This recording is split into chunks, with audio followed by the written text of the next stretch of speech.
How can God love me? What is my purpose? What happens after death? Why do bad things keep happening to me? Who is God? Hi, everybody, and welcome to this week's edition of askGHCC.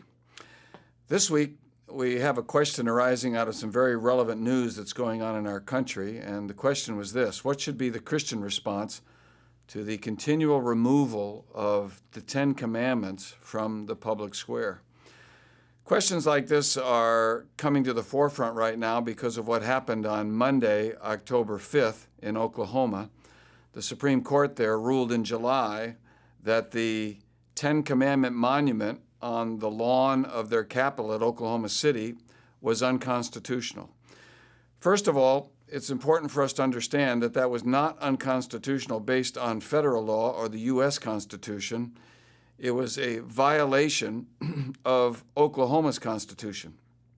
Some time ago, they passed a thing called, I believe it was called the Blaine Amendment, which said that you couldn't have any figures or monuments or anything that promoted any religion or sect or belief system on public grounds. And so it was based on that the Supreme Court of Oklahoma had it overturned. But whether it's in Oklahoma or anywhere else, there's no question that there is an assault on the public display of the Ten Commandments or any other Christian symbol in the public square.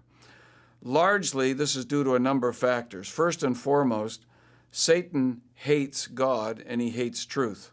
And the Ten Commandments are a very in-your-face portrayal of the very moral standard and the very absolutes of God that can't be violated.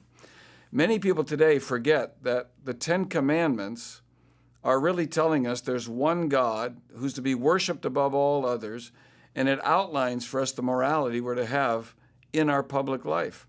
That's why the Ten Commandments go like this: you shall have no other gods before me. You shall not make an image in any form and bow down to it.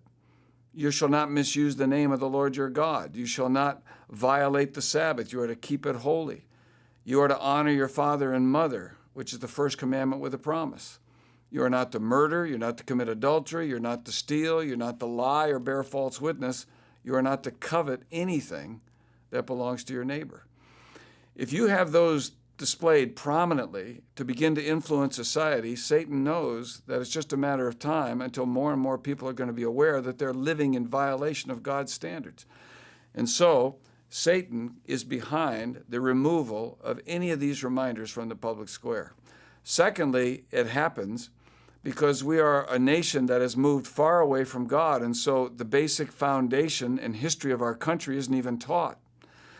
Recently, or not too long ago, the U.S. Supreme Court upheld the right of the Ten Commandments to be displayed in the public square in Texas because they ruled it was not necessarily a religious symbol, it was an historical symbol because it was the historical basis of the jurisprudence and Western law for our country. And so they allowed it to stand.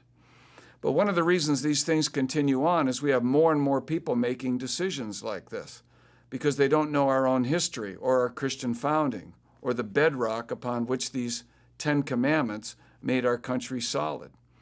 And so when these monuments are removed, people think it's the right thing rather than the wrong thing. And one of the third reasons that these things happen is that Christians are very often complacent when it comes to these issues. We don't rise up en masse. We don't speak out. We don't show up at the courtrooms. We don't show up at the city halls. And one of the things we glaringly don't do is stay informed and make sure that we are electing officials who appoint the right kind of judges who will be able to understand our Constitution and defend these rights. An uninformed public, and particularly an uninformed Christian public, is part of the problem. So, in answer to the question, what can Christians do? Number one, they can get informed. They can learn what's at stake in these issues of our own history. Secondly, and maybe most importantly, they can pray that truth will come to the forefront, that God will put in place the people who can make right and wise decisions, and our religious freedoms will be protected. Another thing Christians can do is use their private land to impact public messages. In Montana, for example, in and around Kalispell, when I go there, whenever you're driving down the road, you can see dozens of billboards, road signs, all displaying the Ten Commandments and messages from the Bible.